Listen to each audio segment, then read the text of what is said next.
comparing our experiences with our Qigong practice to other people's experiences. That is going to be the topic of this episode of Qi Life.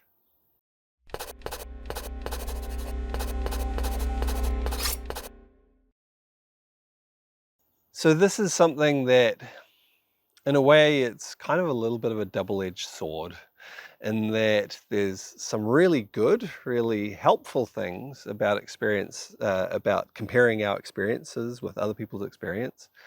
And then there's a side of this as well that can be unhelpful sometimes. Within the courses that I run for Long White Cloud Qigong, the intensive courses, so there's some courses which are just self-guided and, you learn things in there. But the intensive courses that we do, there is a lot of interactivity, a lot of time which we spend talking together and practicing together and so on. And as part of that, we have regular Q&A sessions, which is people asking questions and getting clarification on things. But part of that also is people sharing their experience with different Qigong practices. So clearly the reason why we do that is because there is some real benefit in that. And some of the benefit that we get from comparing our experience with Qigong practices with others is that, well, a lot of it comes from each of us being at different places, different things going on in our body, different past experience, and so on. And so that means that as we're doing different Qigong practices, well, some people will find some practices easy and other people will find them hard, or they'll have a challenge with them in some way. And vice versa. Sometimes people think that, everything comes easy to some people and everything's hard for other people maybe. But often that's not the case. Sometimes one person will find something easy and something else, and someone else will find that same practice challenging in some way. But then for another practice, the person who found the first practice challenging, that one will be easy to them, and the person who found that one easy, well, it'll be challenging now. And so comparing between each other helps us to understand actually that different people do have different experiences with different practices. Different people do have different challenges.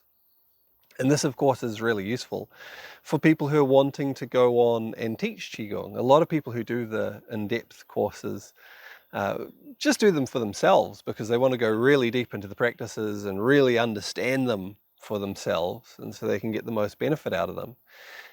But they are instructor certification courses. We teach them to a level that someone, if they go through the course and they do all the assessments at the end, which is, part of consolidating their learning, they do have enough experience and enough depth of knowledge and understanding that they can teach other people. And it's really useful if you're wanting to teach other people to understand that different people have different experiences with different practices.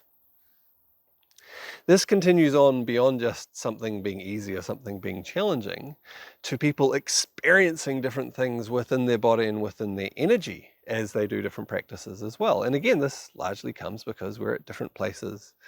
We've got different past background and experiences, and this feeds into what we experience at any given moment and with different practices. And this can be really useful too. Again, just to understand the different things that people may experience. And also to understand maybe that some of our experiences, things that we experience, don't make us strange, to go like, oh, other people experience the same things. I'm not a weirdo, because some of the things that we can experience while doing Qigong practice are outside of maybe our normal expectation of things. And it's like, oh, it's really good to be able to get, a little bit of positive affirmation that, hey, you're not alone. This is something you can experience, and other people experience it too. And even two people experiencing quite similar things, because they'll still be different as individuals, it's likely that they'll experience it somewhat differently, even though it might be quite similar. And that can give a richer understanding for what we're experiencing ourselves, hearing someone else's experience, and like, oh yeah, and that then helps us to notice other things that we might not have otherwise noticed. It can also be really helpful in terms of, even hearing and someone's experience that is quite different from our own, something that we haven't really noticed at all, just to understand the possibilities of things that we could experience within our practice. That can be really helpful too, even if it's not something we're experiencing right now, but to know that down the track at some point as we continue practicing, this is something that could happen, and it starts to prime our mind and help us to understand some of the possibilities. This is where some of the flip side, the other edge of the sword, of the blade, comes in as well, though, in that sometimes when people are doing Qigong practices and other people are having different experiences and sharing and expressing those, to think that they should be experiencing the same thing as someone else. And there really isn't a should about it. Again, according to our different backgrounds, different things will happen within us, and we'll experience those in different ways. And that's absolutely fine for different people to have different experiences, and for our experiences to often be quite different from each other. When we start thinking that, oh, I should have that same experience as someone else, one, it can make us feel like maybe a little insecure in our practice, like, why am I not experiencing that same thing? Which isn't ideal, because again, it might be that you'll experience those same things later on. There's other stuff going on within you that needs to sort out first. You don't need to experience that right now. Maybe it'll come later on. Or it could also be that you don't need to experience that at all. One of the dangers that can really come in if you compare your experiences in that way, where you're thinking, I should have this experience, I should have that experience, is that you start seeking out experiences that might be quite unusual in a way. Again, outside of your normal day-to-day experience of life, and you start to seek them out. And in seeking them out, you can then actually shape the flow of your energy, what your energy is doing, in ways that may not be helpful to you and can actually be actively harmful to you. So it's much better, rather than seeking different experiences, to simply observe. And this is where having a skilled and experienced teacher is really helpful along the way as you're going through your learning, experiencing different things, becoming aware of other people having different experiences.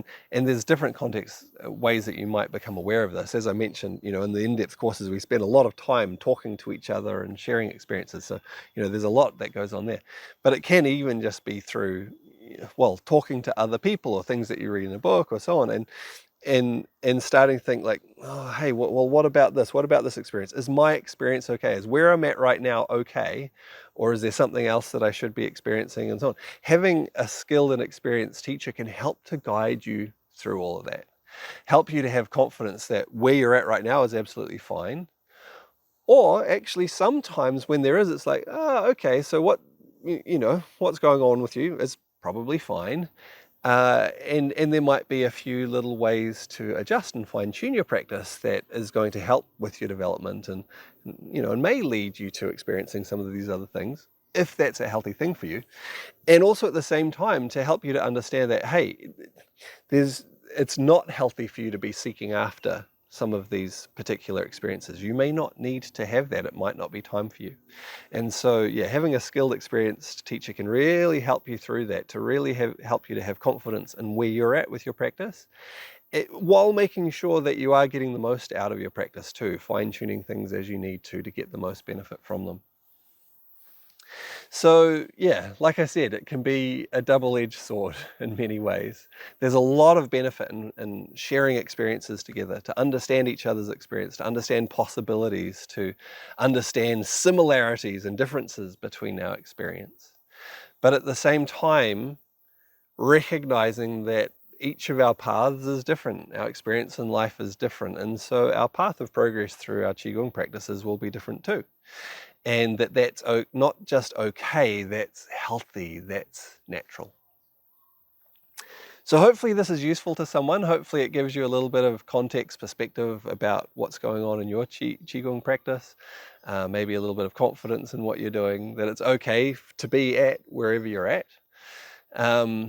I think I'll make another vlog specifically about the danger of seeking after experiences rather than just observing and noticing what goes on. I'll make another one about that as well. Okay, I hope you've enjoyed this vlog. I look forward to seeing you on another one soon.